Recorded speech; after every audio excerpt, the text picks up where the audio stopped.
Арсалан Джамбалан «Обида». Тихо в доме, лишь часы тикают со звоном, да мурлычет кот в усы что-то полусонно. Тихо в доме. Ну и я тоже понимаю, что шуметь сейчас нельзя, брату помешаю.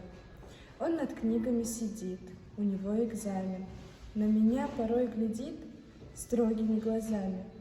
Потому я и молчу, я же понимаю, только с киской пошепчусь, в куклу поиграю. А когда вернулся брат вечером из школы, он чему-то так был рад, был такой веселый, что меня не ущипнул, как всегда бывало. Лишь промолвил: ну и ну, ты большая стала.